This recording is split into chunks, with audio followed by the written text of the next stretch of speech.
Lenguaje y literatura para octavo grado. Unidad 3. Vamos con la semana 2 de esta unidad. Anticipación. La novela histórica. Actividad 1. Observamos las imágenes. Observamos. Seleccionamos una imagen y escribimos en un cuaderno máximo media página de extensión. Una historia a partir de los sucesos que presenta. Vamos a tomar esta imagen y construimos una historia.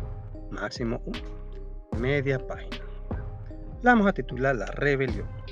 Todo ocurrió una tarde donde todo el pueblo, ya cansado de tanta injusticia hacia la clase pobre, una y otra vez pidieron a las autoridades estatales ser escuchados, diciendo: nuestra gente está muriendo, no hay medicina para nosotros, la delincuencia nos acosa, no hay comida para nosotros, por favor, ayúdennos. Pero las autoridades estatales se hicieron los sordos, obedeciendo al mandato de la oligarquía del lugar.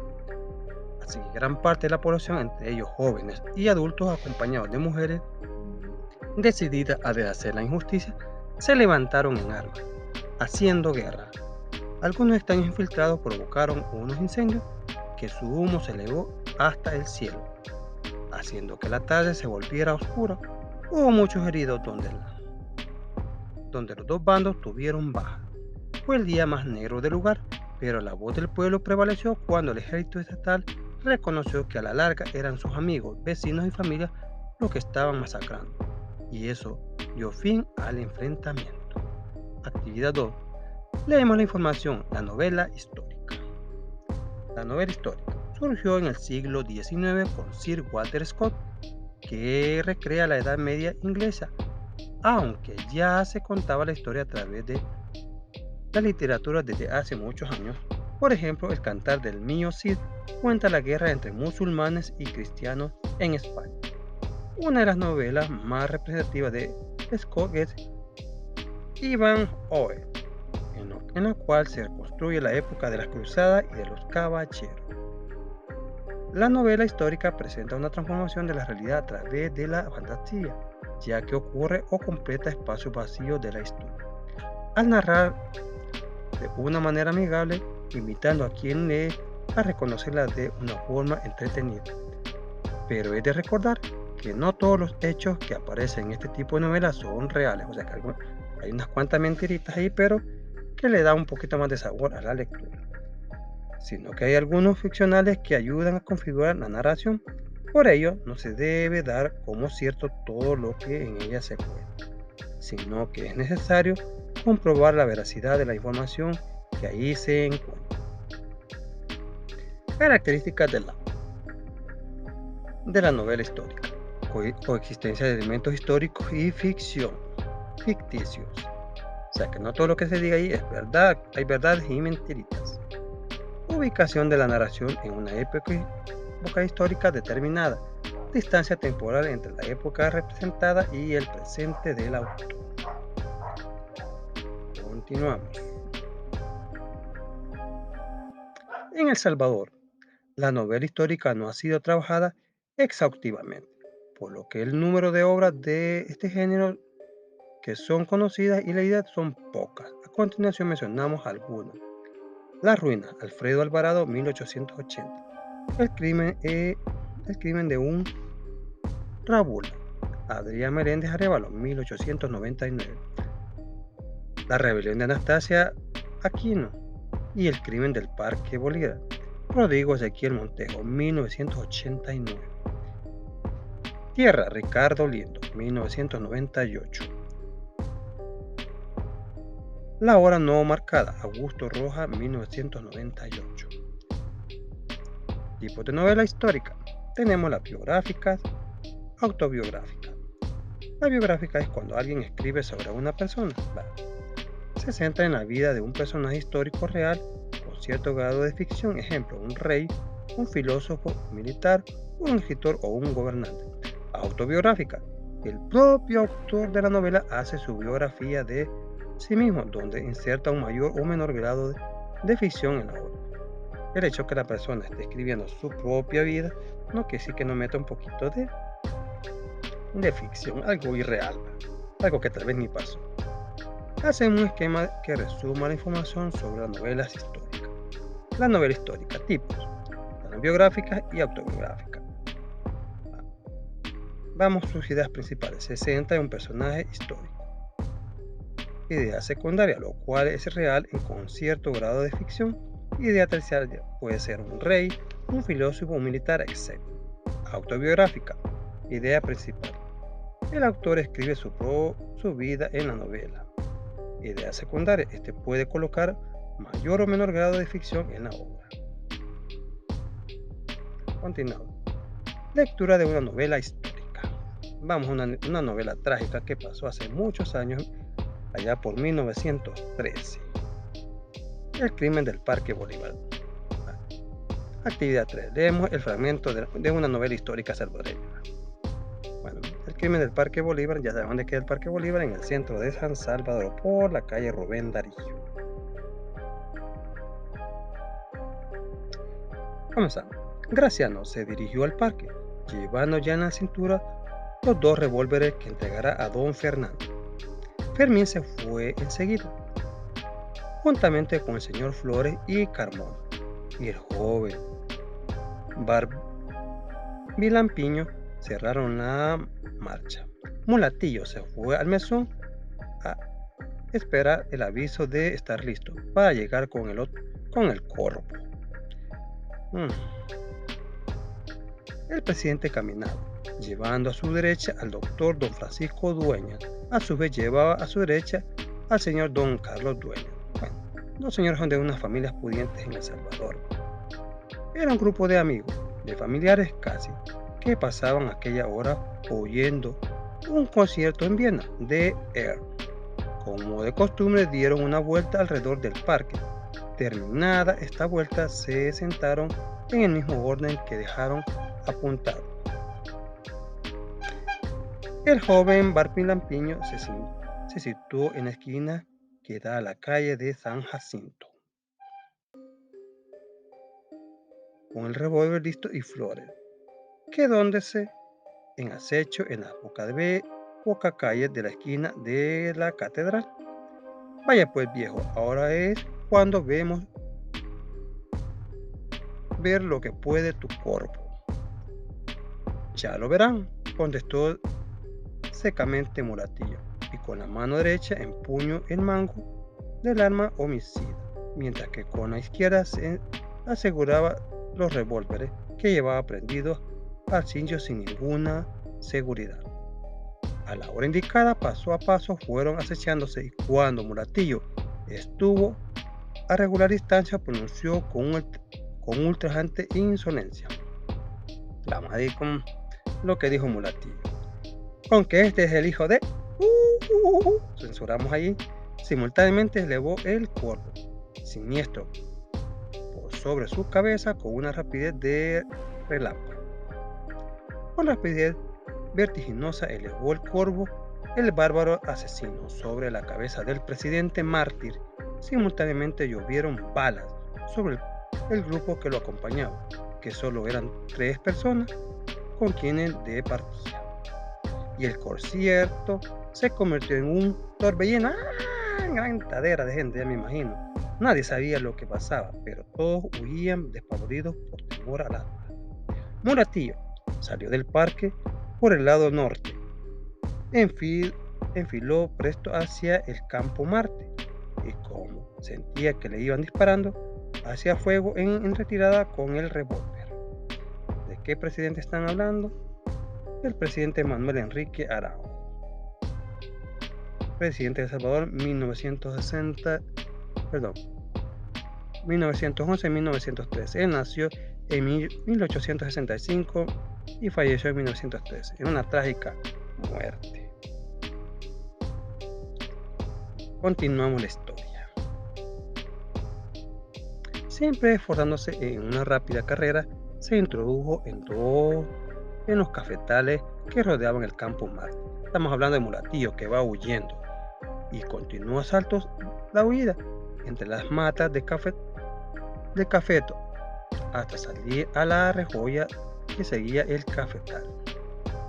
Y estando en campo abierto, lo capturaron varios individuos vestidos de paisanos encabezados por un señor algo bajo, de bigote, vestido de negro, a quien le decían capitán. O sea, capturaron a Mulatillo. Pero vean qué pasó, que él fue el primero que lo capturó, el capitán lo capturó, y quien se interpuso para que no lo mataran los demás. A mí me sospecha que este señor está implicado y por eso lo defendió. Pero sigamos leyendo. Fermín Pérez sencillamente salió huyendo porque le dio miedo la balacera y después lo capturaron. Quieto, Pepeto, así que lo agarraron también. Declaró al principio Fermín Pérez que don Fernando Carmona le dio 2 pistolas y una caja de parque la noche del crimen y le ordenó que fuera a llamar a Virgilio Mulatillo, que estaba en el mesón central, diciendo que Mulatillo y otros individuos que lo acompañaban habían venido de Guatemala a cometer el crimen, que él no disparó porque le dio miedo al oír la balacera. El otro individuo que estaba con Mulatillo era Fabián Graciano. El mismo Fermín Pérez después afirmó que él fue el que acompañaba a don Fernando Carmona de don Rafael N., a quien ya se ha referido de Mulatillo, y del otro individuo que andaba con este, Fabián Graciano.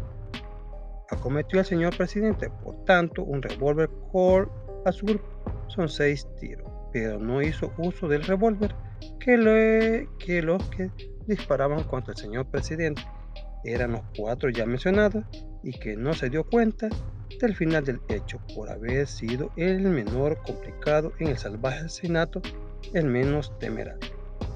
Virgilio Mulatillo, en la penitenciaría central, declaró que le pegó al señor presidente un machetazo en la cabeza, habiendo atacado de frente, y agregó que Fermín Pérez, Fabián Graciano y don Fernando Carmona le dispararon con revólver, que por la confusión no recuerda haber visto al señor vestido de negro con el que llegó al parque acompañado también de Graciano, pero que ahí de haber estado porque estaba comprometido.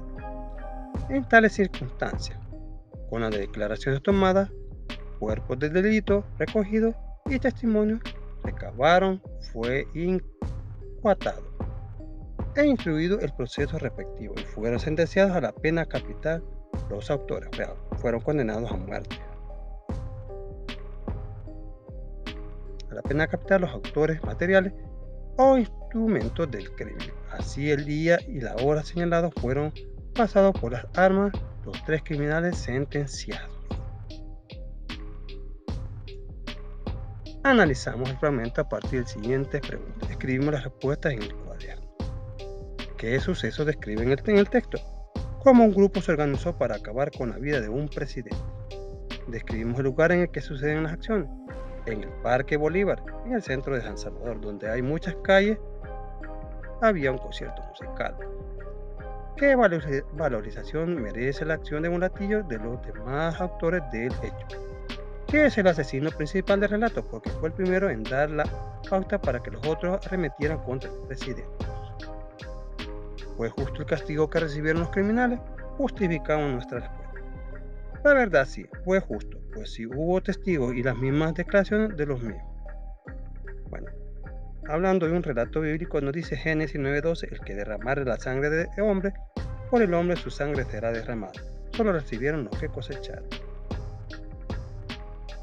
Pero ya vamos a ver qué pasa con esos que fueron sentenciados. Más adelante lo vamos. Escribimos 2 recomendaciones para que sucesos de estos índole no se repitan. Poner ojo si se ven personas armadas y desconocidas. Reportar a las autoridades que un extraño nos acecha.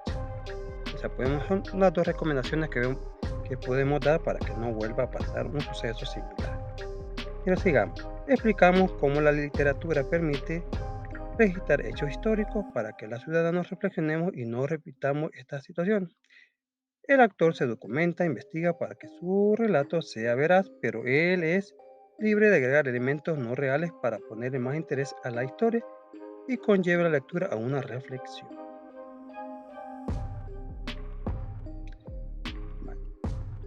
Anteriormente leímos la historia del señor el presidente Araujo basado en un libro, en una novela. Ahora vamos a ver qué escribió el diario oficial de esa época. Y vamos a ir comparando lo que dice la obra, la novela, con el diario oficial.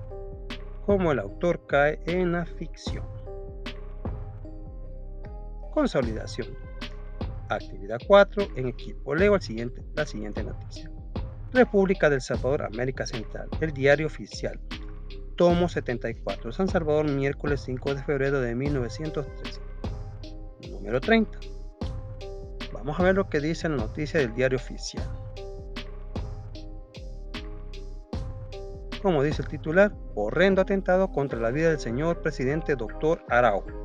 El decreto de estado de sitio. Ya el público se halla al tanto del crimen abominable de que ha sido objeto el doctor Araujo.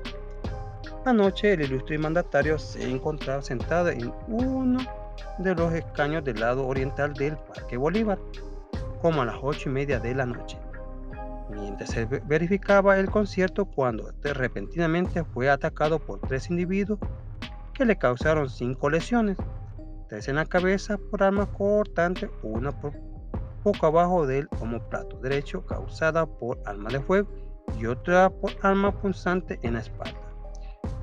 Recogido el señor presidente por algunos de sus amigos, lo trasladaron primeramente a casa de doña Mercedes R. de Meléndez, en donde se le hizo la primera curación, y poco después a la casa presidencial. Continuamos y nos sigue diciendo. Dice, del estado del paciente se ha dado cuenta al país en diversos boletines.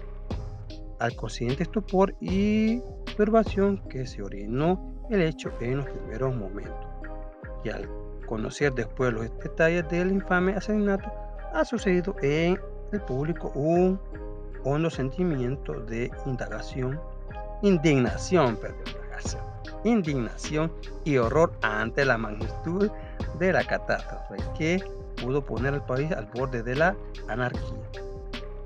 Este Fernando crimen inducido por una mano criminal que hoy se halla fuera del país, viene a arrojar un borrón más sobre los tristes acontecimientos de nuestra historia, y es de tal magnitud que no hay alma honrada de seguro que no condene con los demás graves anatemas.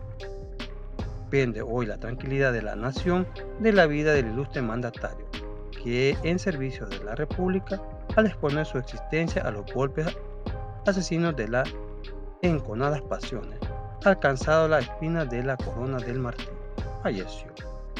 El gobierno, con el objeto de hacer expedita y fácil la acción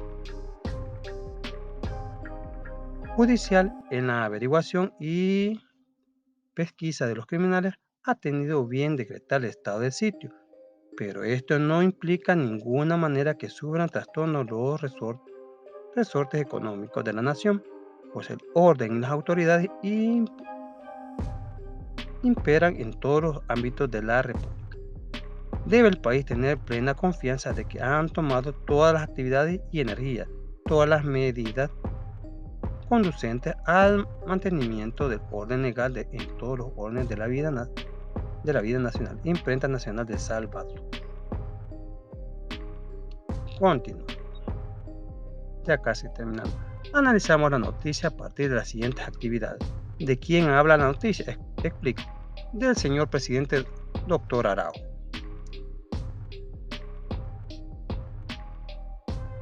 ¿De qué trata la noticia? Explico. De cómo fue el crimen del presidente Araujo y las medidas tomadas en consecuencia a su ausencia. En donde sucedieron los hechos contados de la noticia, en uno de los escaños del lado oriental del Parque Bolívar.